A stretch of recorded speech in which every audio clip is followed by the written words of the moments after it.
Whis deactivates his Ultra Instinct for the first time and scares everyone with his immense power. Among the many secrets of the Dragon Ball Super Universe, few are as intriguing as the existence of the angels. These divine entities are above the gods of destruction themselves, and their nature transcends the understanding of mortals and even gods. One of the most fascinating aspects of their existence is their absolute mastery of Ultra Instinct, not as a battle technique or a temporary transformation, but as a natural state of being. According to Whis, Goku and Vegeta's guide and mentor on their path to higher levels of power, the angels are constantly in Ultra Instinct. In their case, it is not about reaching a higher state during combat, as happens with Goku, but rather a form of existence that has already operated at this level from the beginning. This means that the angel's body and mind are in perfect harmony at all times, reacting to threats and movements without the need to think. The reaction is automatic, pure, refined to the point of perfection. Whis explains that true Ultra Instinct is not a form of silver hair or a specific aura. These visual manifestations, like the ones we see in Goku, are just residues of the effort required to activate something that angels naturally possess. In Goku's case, Ultra Instinct is an achievement after intense training and absolute focus. In angels, on the other hand, it is the starting point, the basal state. This revelation completely changes our perspective on the power of angels. While Goku struggles to maintain Ultra Instinct for a few minutes, Whis, Vados, and the other angels never leave this state. This implies a huge difference between technical mastery and instinctive mastery. For angels, Ultra Instinct is not a transformation, but rather the absence of any internal resistance, a continuous fluidity that makes them unattainable for almost any other being in the universe.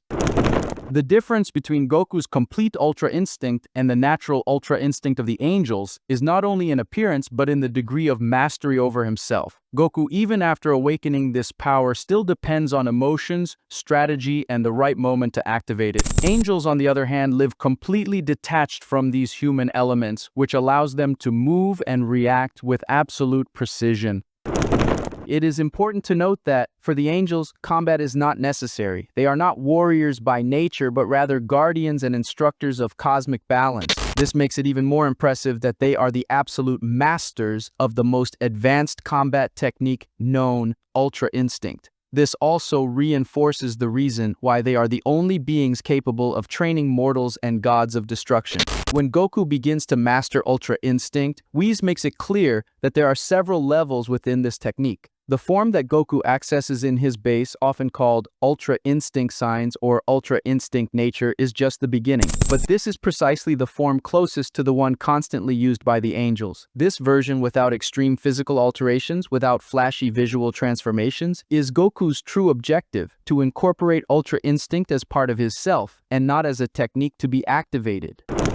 Another relevant detail is that the angels not only master Ultra Instinct, but they do so in a unique way. Each angel has different subtleties in their application of Ultra Instinct, which shows that even within this supreme state, there is room for personal style, nuances, and variations. This raises the possibility that Goku could also develop his own unique version of Ultra Instinct adapted to his Saiyan warrior spirit. In addition, angels are not affected by emotions such as anger, fear, or pride. This emotional neutrality is essential to keep Ultra Instinct permanently activated.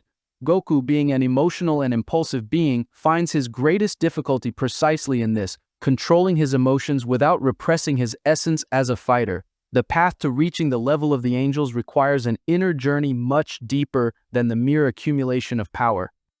This is why Whis, as a guide, insists that Goku must find a way to maintain Ultra Instinct without relying on physical transformation. The calm mode, the tranquil state within himself, is the secret to transcending limits. The training of the angels aims to do just that: purify the mind, sharpen intuition, and allow the body to act freely without the burden of conscious thought. The true nature of Ultra Instinct in angels is therefore a powerful metaphor for balance and self-control. They are not just strong because they train or fight, but because they are in harmony with the universe and their own existence. Their movements are graceful, almost dance-like, and their presence exudes peace, a peace born of the total absence of doubt, hesitation, or inner conflict.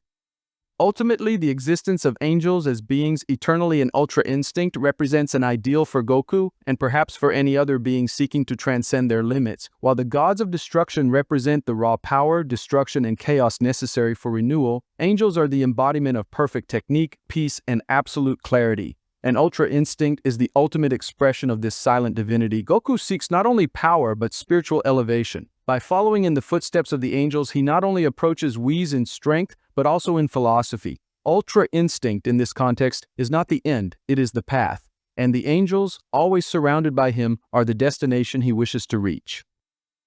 Few people realize, even among the most attentive Dragon Ball superfans, that Whis can indeed use complete Ultra Instinct, the same one that transforms Goku into a being with perfect reflexes, silver hair, and an aura of pulsating light. The reason for this confusion is the fact that Whis does not need to activate any visible transformation. He already operates in the natural state of Ultra Instinct all the time. However, what few understand is that complete Ultra Instinct is not the pinnacle for the angels, it is just one facet of what they are capable of when they decide to really fight seriously.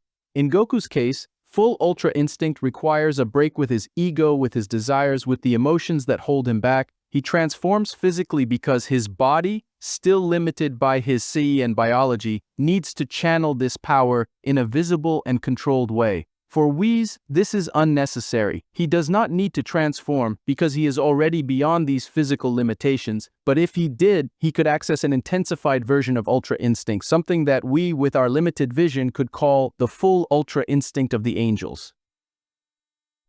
If Whis decided to unleash his full power in a battle, it is likely that his energy would reach levels never seen before. Even Goku in his full Ultra Instinct form can barely touch Whis during training. Whis himself deals with Goku, Vegeta, and Broly at the same time as if he were just having fun, dodging with a smile on his face without breaking a sweat, without even losing the rhythm of his speech. This indicates that he is constantly holding back, and that we have never seen even a real fraction of his true power. The concept of Whis activating complete Ultra Instinct would therefore be a visual and energetic form that he does not need to use, but that he could manifest if he faced an enemy worthy of his full strength. And this is frightening because even Beerus, the god of destruction of Universe 7, admits to being far behind Whis in terms of speed, technique, and raw power. If a god of destruction is already capable of obliterating planets and star systems with the snap of his fingers, imagine what an angel like Whis could do if he fought to kill. The Daishinkan himself, the great priest, is also an angel, the most powerful of all, and serves as a reference for the hierarchical structure of the multiverse. If the great priest is considered above all angels, then Whis, as a direct member of this lineage, is still a being of almost cosmic magnitude.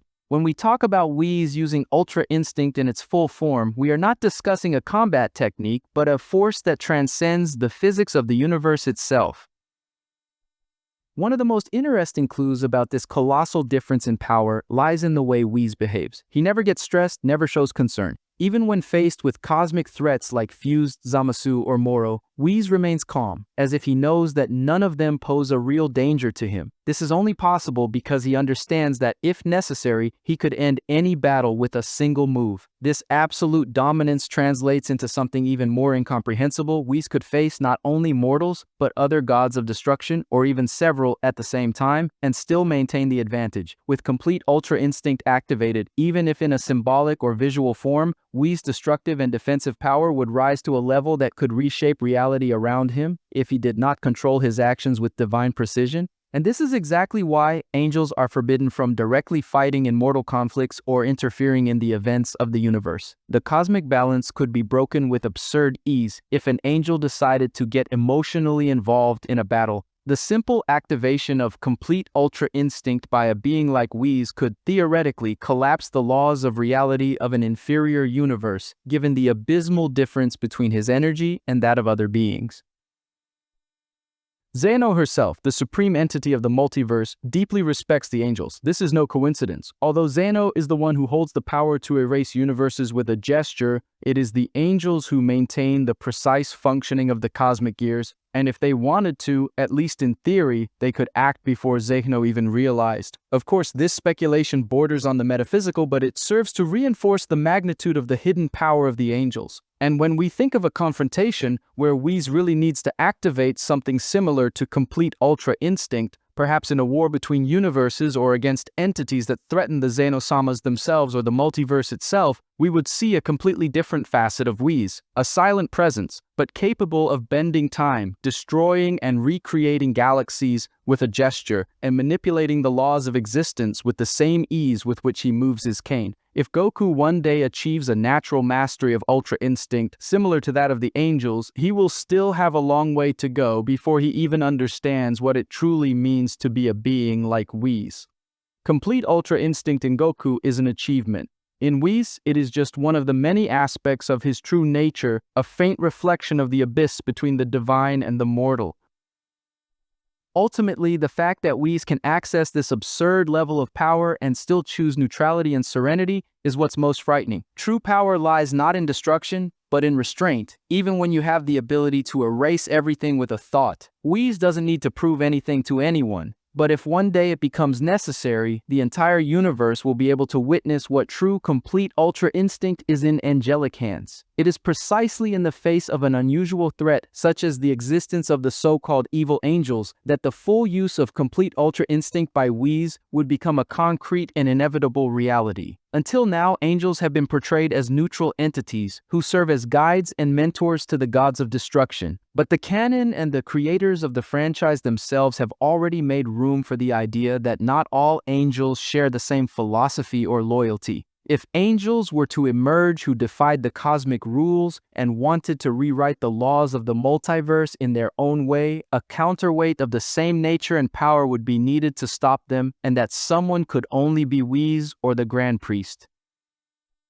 Whis in this scenario would no longer have the option of remaining neutral. He would be forced to give up his usual restraint and enter headfirst into a divine war. And to do so, it would not be enough to maintain his natural ultra instinct. It would be necessary to activate the full extent of his power, showing the public for the first time what it truly means for an angel to fight seriously. It would not be just a battle of automatic reflexes, but of intelligence, manipulation of space-time, raw cosmic energy, and techniques that go beyond the comprehension of mortals. The presence of evil angels would bring to light the idea of an even higher ultra instinct. It would be a form that goes beyond speed and evasion. It would be a pure manifestation of divine order confronting the chaos that has originated among his fellow beings. In this situation, we would see Whis perhaps enveloped in a crystalline silver aura, eyes shining with celestial light, while the sky and reality itself around him bow before his unleashed strength. A fight between angels would not be fought with common punches and ki blasts, but with collisions of concepts, time, matter, energy, and will.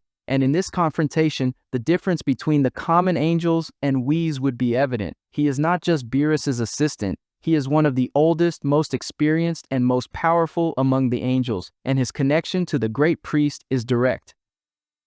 If he activates his full form, using complete ultra instinct without restrictions, then the very scales of the multiverse could tip back into balance. Perhaps this is the true function of the angels, not only to guide the gods of destruction, but to intervene at the most critical moment when the very pillar of creation is at risk. If that moment comes, if the evil angels rise up with the intention of dominating or destroying everything that Xeno-sama represents, then Whis will become the last line of defense between the collapse and the continuity of the cosmos. And at that moment, the universe will finally be able to witness what an angel is in its final combat form, the true incarnation of absolute ultra instinct. But comment on what you thought of all this and don't forget to like. Thank you very much for all your support and see you next time.